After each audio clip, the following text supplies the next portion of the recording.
Welcome back to Cossy Arsenal Podcast. My name is Cossy. Welcome back to a brand new video. We have just beaten Manchester City by a goal to nil. Gabriel Martinelli on target. We're going to be diving into the player ratings, ranking every player out of 10. It is something we've not done in 12 games in the Premier League. We've not done it under Mikel Arteta as well in the Premier League, but we have finally done it at the Emirates Stadium in the 80s when the game is actually coming to the end and Arsenal finally find that moment. We finally found that moment, and that was through Gabriel Martinelli. But I want your thoughts, I want your opinions about each and every performance, each and every player. Obviously, you can also watch my fun cam and match reaction later on the channel. Right, let's get into it. Let's start off with Raya. Raya in goal today was superb, I would say. Not in terms of saving, because he had one save actually in that game. Of course, you can only save what is in front of you.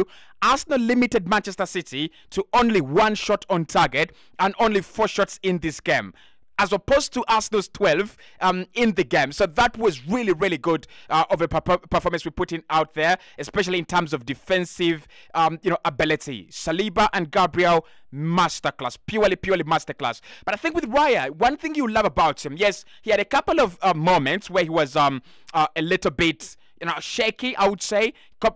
Made a couple of mistakes in the first half, and you thought maybe Arsenal would struggle. You thought Arsenal would struggle with building out from the back. And also, you don't blame Raya a lot, because Manchester City are one of the best teams when it comes to playing out from the back, and therefore they know how to counter it. They know how to, counter press, and that's what they actually did. But Raya, I loved his performance. He kept on trying out things. He kept on, allowing us to find outlets, and that's one of the reasons why we signed him. We signed him because he's a good goalkeeper. Yes, but one of the other reasons is he can find outlets. He can play that ball into the midfield, and he can also play that ball into the final third above the midfield. He did that very well today. I'm going to give him a 7 out of 10. I still think David Raya is gonna be better. He will improve, and at some point on this channel, we are gonna be giving him 8 out of 10, 9 out of 10. Today, I'll give him a 7 out of 10. Not a bad performance.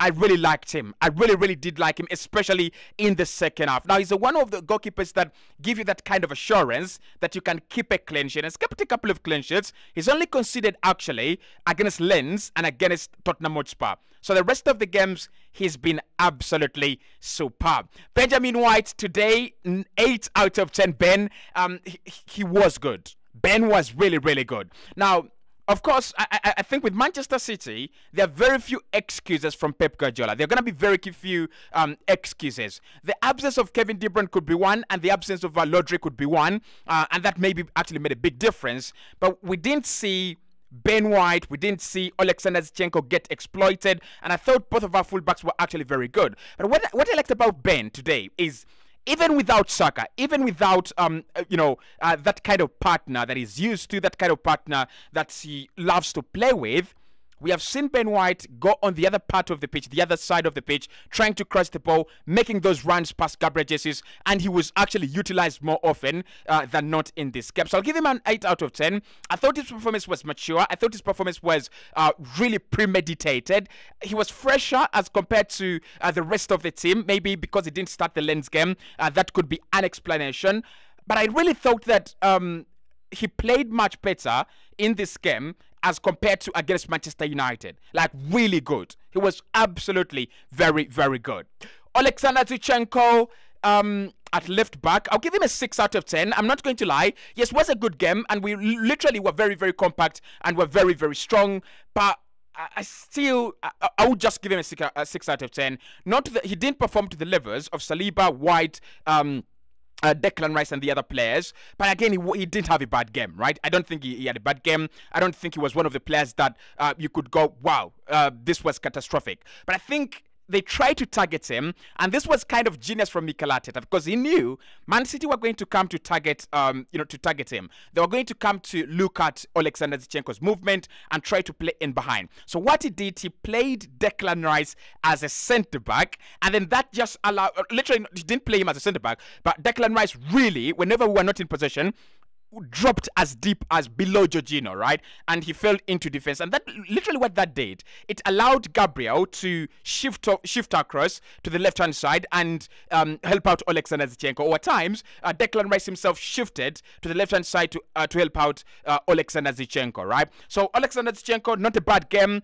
Again, not his kind of game, not his type of game. He's used to ball possession, having possession, and being in control. I don't think we're really in control in this game, especially in the first half. But good performance, 6 out of 10. I thought today he was a much better player as compared to the first 2 games we played against Man City, last campaign. William Saliba, a 10 out of 10. Gabriel Magalhaes, a 10 out of 10 as well. Now, it was always going to be difficult, right? But I didn't think Arsenal were going to make it this difficult for Manchester City. I didn't see it coming, and I really was blinded. I didn't think Arsenal could go, we have beaten City. We have beaten City, a City side with 1 shot on target and a City side with only 4 shots on goal, which were not actually accurate. And credit to William Saliba, credit to Gabriel Magalhaes. The 2 boys actually did one thing that they failed to do in midweek. Get your man, and make sure that he is yours. As simple as that. And that's what they actually did, right? I thought Erling Haaland had the worst game in the Premier League. Now, listen, I didn't have him in my fantasy Premier League because I knew William Saliba was going to be great. And I had William Saliba in my fantasy Premier League. And they just give him, 6 points. I don't understand why they would just give him 6 points. I thought it was really, really great. But Saliba, he's playing like a centre-back. He's playing like prime Ramos. He's playing like prime, Milan Skriniar, Virgil van Dijk.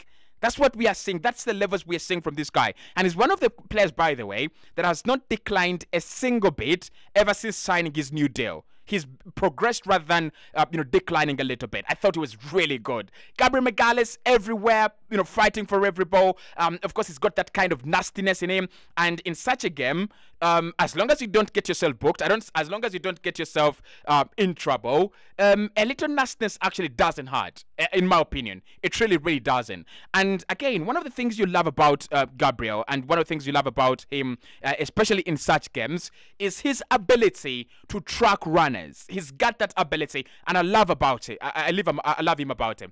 It's a thing that he literally does, right? So you'll find him at left back, you'll find him right in midfield, and when you commit fouls, those fouls are now a little bit closer to the center of the pitch as compared to our penalty area. If you've actually noticed that, so the 2 boys were actually very good, and we've got to be proud of our defense, and I've talked about this before. That if Arsenal want to become a better side, and if we want to become, the team that we are, or we are away from home, then we've got to focus on our home game, right? Away from home, we are very good. We are superb. But can we actually turn that away performance into a very good home record? If you beat Manchester City at home, that is convincing. That is actually really, really convincing, right? So I thought the 2 boys were actually very good at centre-back, and I think you guys will agree with me as well. Okay, Jorginho, early booking, I thought that was silly, and he didn't actually need to do that. But throughout the game, throughout his period, in the game, I kind of felt like he was all right. I don't think it was really effective, especially in the second half when Manchester City could find that space and, release runners and also, kind of bombard the midfield. I don't think he was really that great. So I'll give him a 5 out of 10. In this game, again, I don't blame Jorginho. I blame Mikel Arteta because I don't think Jorginho is ready for this kind of stage. I don't think, Jorginho, this is your game. These are 2, masters that love and understand the midfield game.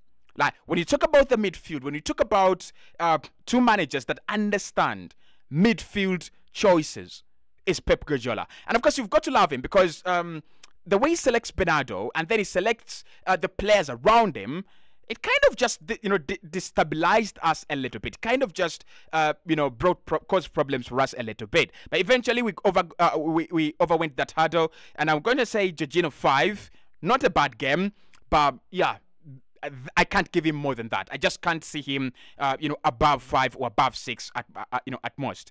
Declan Rice, what a player today. Like, we've talked about him, we've praised him, we've given him a lot of credit, but what a performance today, and what a player we have in this guy. You know, you cannot believe, and you will not believe it, right? But Declan Rice played literally where Xhaka played last campaign, and he was also one of the best ball winners on the pitch. He was actually the best ball winner on the pitch. His interceptions today, I could see them. His ball dribbling today, I could see it. I could see every part of his game, and I could see every segment about him. Now, listen, I would love to see him play with Thomas Partey in the same way we played with Jorginho. And I want to see how better he can become. And I want to see how progressive he can actually become. Because today we saw him at times press from the front line and then dropping back into defense and then governing the midfield as well. I thought, listen, when we got away at home, away from home, at Manchester City's Etihad, we might actually encounter a very different game. But either way, Declan Rice today is a 10 out of 10. Like, it's a 10 out of 10. Very good performance. Martin Odegaard, 8 out of 10. Captain fantastic. Again, when he's not down, he is up. Now, he doesn't have mediocre performances. That's the one thing I like about him. If he's not playing well, he's playing poorly. And we've seen him in 2 games where he played poorly. One against Lens, we lost that game. And again, the other against Tottenham Hotspur. Again, we lost that game. But today, he was fantastic. He was superb. I like the way he presses. I like the way he leads that press. And with players like Eddie Nketiah, that Eddie really presses, and I don't want to take that away from him, but he doesn't press as well as Martin Odegaard. That, in fact, and that's the truth. And again, what we saw today was Martin Odegaard allowing us to, stop Manchester City's ability to build out from the back to, do whatever they wanted, and however they wanted it in actually this game. Now, in terms of scoring goals and creating more chances, he should do better this campaign, right? But I don't think that was the important thing in this game. I don't think that was what he had come to do. His role was to make sure that we don't give them that kind of space, that kind of allowance to build up from the back and do all these crazy things that they love to do. And I thought he actually did that very well. 8 out of 10 for Martin Odegaard. Leandro Trossard, I'll give him a 5. Came off at half time. Now, Leandro Trossard, I'm not really sure what. Probably the injury has taken a little toll out of him. Probably he's, trying to come back to his best. Again, today, I don't think he was the right player to go against Kyle Walker. Because Walker is really pacey. He's got the pace, he's got the energy, he's got the physicality, talented, and one of the best game readers you have in the game at right back. So I don't think Leandro Trossard, without his lightning, blistering pace, and also without his ability to create huge chunks of space, for himself, he was the right man to play in this game. Unless otherwise, I just kind of sympathize with him. And when he comes off and Gabriel Martinelli comes on, you can see the difference. You can see what Martinelli is all about. And you can also see what Leandro Trossard is all about. Martinelli is all about creating space for himself, running into the spaces, and challenging for the ball. Leandro Trossard on the other side is all about squeezing himself in those tight spaces and, getting shots away. And I don't think we're going to do that with Josko Gvardiol, Ruben Diaz, and Kyle Walker in at centre back and right back. I don't think we're always going to do that. So I give him a 5, Leandro Trossard. Not a bad game, but I think he can perform better. We know. Gabriel Jesus, that's a 10 out of 10. That's a 10 out of 10 performance.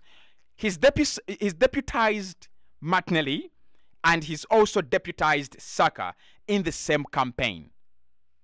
It's wonderful. It's purely wonderful.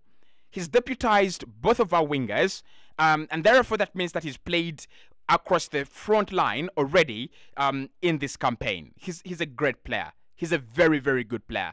And again, I think with Pep Guardiola, he was unprepared for me a little bit. Because if you have a player like Gabriel Jesus and you're going to go against him, some of the things you've got to do is you've got to get a dedicated man onto this guy. He affects the midfield. He affects the wide areas. He affects the middle of the park. He's not a fox in the box, but he's also a goal scorer and he's a goal poacher. And I don't think Manchester City did well with them. I gave him a 9 out of 10. Gabriel Jesus. I thought about a 10. right? I thought the performance was really good, but I'll give him a 9. I'll give him a 9 out of 10.